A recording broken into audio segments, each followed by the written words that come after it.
Welcome everyone to podcast TECHSPIRANTS 2.0 episode 3.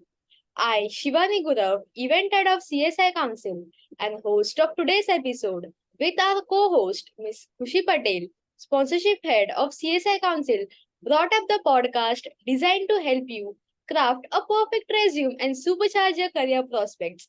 Whether you are a recent graduate, a seasoned professional, or somewhere in between, we have got you covered. In each episode, we'll share expert tips, real life success stories, and latest industries insights to empower you on your journey to a standout resume. So grab your notepad and get ready to boost your job search with experience.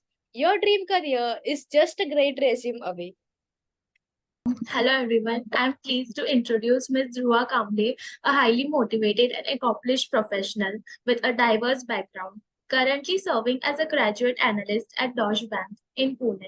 Dhruva has quickly made her mark in the world of finance during her 5 months in this role. Prior to her position at Deutsche Bank, she honed her skills as an Enterprise Data Governance Intern at State Street Corporation in Bangalore, where she spent 7 months contributing to the company's data management efforts. In addition to her impressive corporate experience, Dhruvadi is committed advocate for professional and community development.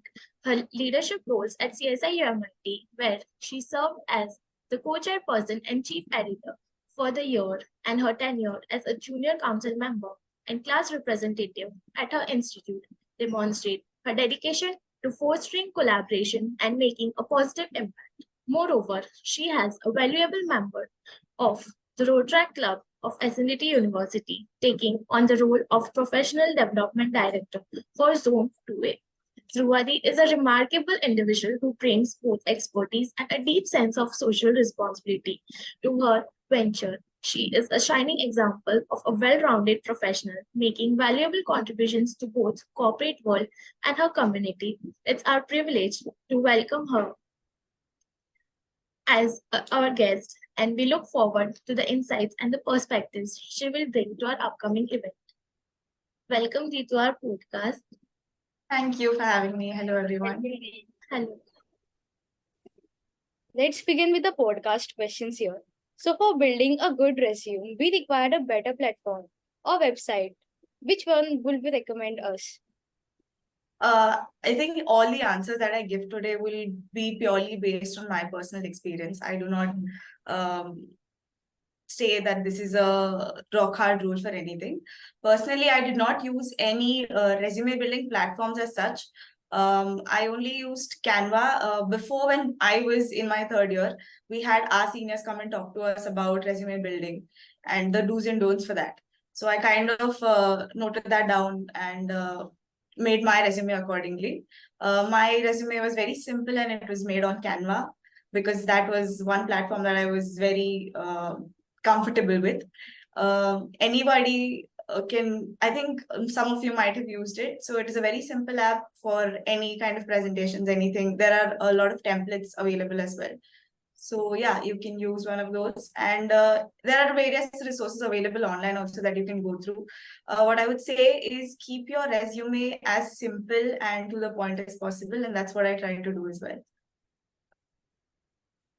So there are a lot of students that are from first year and second year which do not have a lot of experience. So like how can someone with not a lot of experience make a resume? That there also, I think my own personal experience plays a very pivotal role because I myself did not have a lot of technical experience per se. My internship also happened during my last year, and it was very soon after that where I got my placement in Deutsche Bank. So when the resume that I used for both these placements was very simple. I did not have very high-end projects to show for as well. So even if there's not a lot of work for you to show for, just present what you have and be honest with it. There were only two projects that I had mentioned in my resume as well. One was a project that I did. One was a website that I did for Rotaract, and another was my mini project that I think everybody must have done. So yeah, even if you do not have anything too much to show for, just mention what you have and don't be scared. even I had these similar questions of, oh, I don't have, I had other peers of mine who had made really incredible projects, and mine were not that great. But I think it's okay, it's fine. You don't have to think a lot too much into it. Just make sure that you're very thorough with what you have done and be confident in it. That's all that will help a lot. Okay. So let's move forward. Which all experience should be added on resume and criteria for the following? I think all the relevant prompts that you get, like beginning with your introduction, the header, you write your name, you write your email, you write your contact information. I'll go through what my resume had at that time. There was a small introduction on me as a person or my work ethic. Then I had mentioned my work experience, my schooling, like all my educational background with my GPAs and scores. Then were the projects, then was the little work experience that I have, then any volunteer work or any kind of councils that you might have contributed to. Hobbies, I wouldn't, if you do not have much to add, that's one of the things that you can mention. And most importantly, your skills, your soft and hard skills.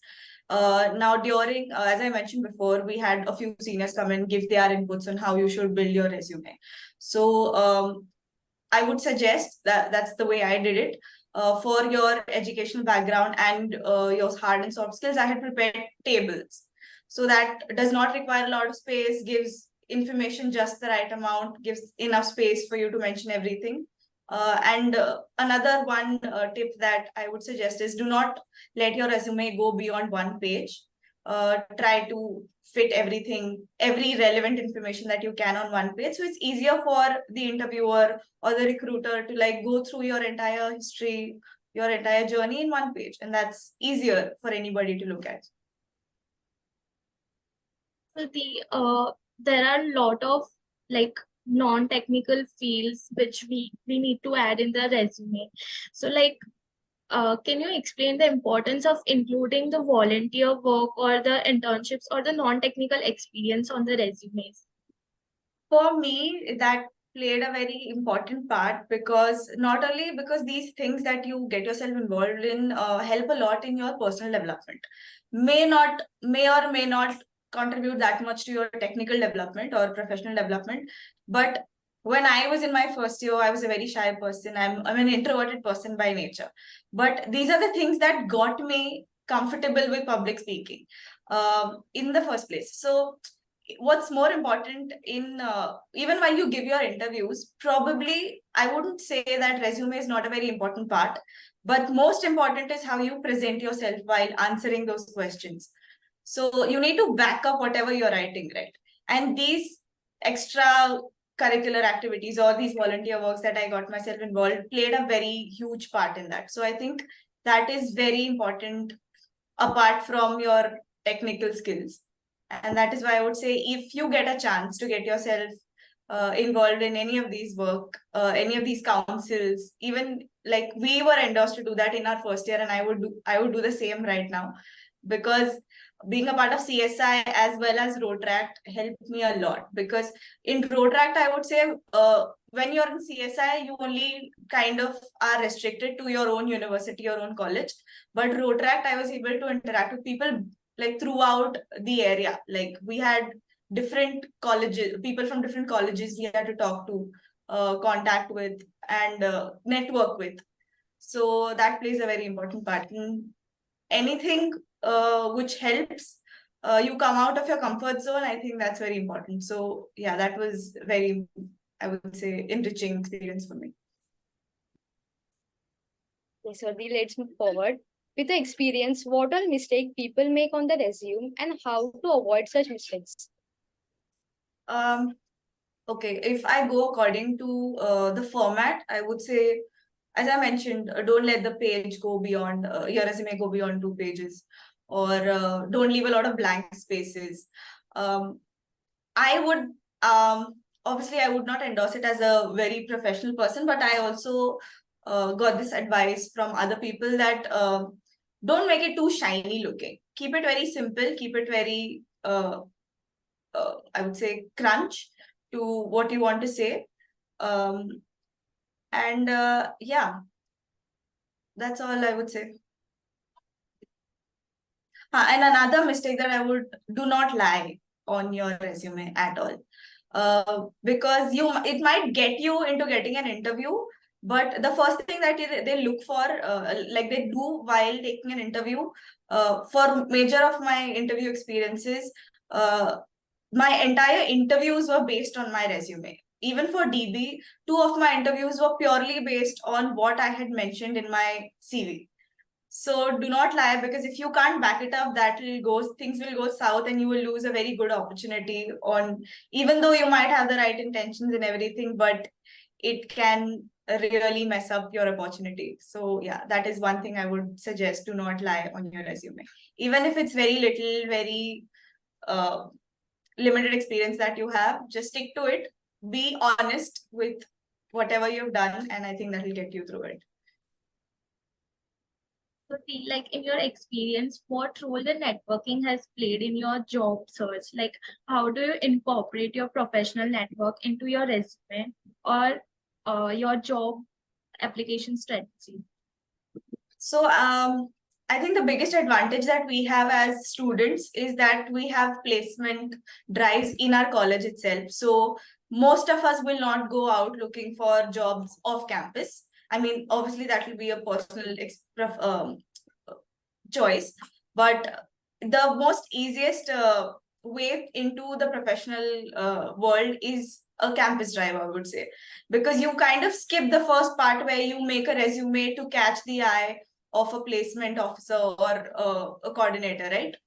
Because they are here to interview you. They just want your resume to get a background of what you've done so far. So it didn't play a very important role per se for my placement. But yeah, obviously, when you are already in the corporate world and you need to switch jobs, and that is when it plays a very important role of what you're writing in your resume and how you're writing it in your resume. So for now, obviously, I think the audience that we cater to will be the fourth and the third year students, or our college students. So for that, I would say networking, obviously it's very important, but it didn't exactly play a very big role in my journey. But yeah, the networking I've made after I joined the corporate world, that is, I would say, more important, because that is what is going to help you further in your career up. If you have managed to make network with people while you're in college, I think that's the best thing. And LinkedIn obviously is the best place to do that. So yeah, keep up if you guys are already into that. I kind of missed that when I was in my third and fourth year. But if you are capable of doing that, really great. Keep doing what you're doing. Okay. So next, advice you will give for maintaining and updating the resume over time. Yeah, that's very important, because you need to now, when I started with my first resume, if you see, I didn't have any relevant experiences to go for. So you need, if along the way, when you are having these professional and personal development experiences, obviously you need to update them. You have to get all the relevant information out of your resume, because that might hinder in your selection process. So yeah, try to involve yourself in experiences where you can kind of include them in your resume relevant to the job role that you're applying for. Okay. You're on mute. So as earlier you talked about the LinkedIn profile. So how we can set up our LinkedIn profile?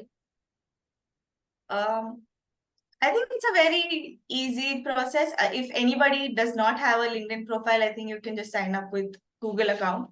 But just start with, if you do not have a LinkedIn profile, just start with adding your educational background. And as you go on, if you get a chance to work somewhere or intern somewhere, keep adding those things. And one more thing, what I think helps is keep joining communities, or like following people that you want to work for or wish to work for, or like to follow. I think that also brings a lot of relevant information on your page itself. So I think that's a very good place to be updated about whatever's going on around you in the field that you want to get into. So any specific thing, if I'm missing out on, please let me know. At last, we want to know your job experience with Deutsche Bank. Like, how was your experience working there? It's only been 2 or 3 months now, but it's been very great. I had my own. When you're getting into the corporate world, obviously it's very nerve-wracking. You're always nervous of what is going to happen. Will you fit in? Will you, even if you get the job, there are 100 different things that might, come up, and you're always nervous. But I think the people that I'm working with right now are really great. So, I mean, when you get into it, you realize that there are a lot of good people around who always want to help you, and DB is a really good place to work for. I've met a lot of people. I mean, the team that I work for is so great. I can't begin to talk about it, but yeah, I think along with work, you will also make a lot of good connections with people. So that's where networking also comes in. You won't even realize that you're networking with these people, and in future, what might not come to your use, or you might come to their use. You never know. I've gotten an opportunity to work on one of the few relevant technologies in the industry right now. And one of the best things about DB, I would say, is especially in our college, right now, I don't know, but during our 2 years ago, it was the dream company. I think it still is. And to work for your dream company is obviously the most great experience. But I guess I don't want to spoil it for everybody. When you get into it, you'll understand how great it is. You had a great experience. Yeah, great would be one word to put it. Yes. Okay. So, lastly, thank you so much for joining and connecting with us on this enlightening journey today. We hope you found our discussion on resume building both engaging and thought provoking. Your supports mean the world to us.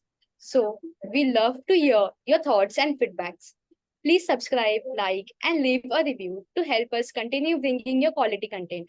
Stay connected with us on social media and remember the adventure doesn't end here. Be sure to tune in next month for another exciting episode where we'll dive even deeper into fascinating subjects. Until then, keep exploring and keep learning.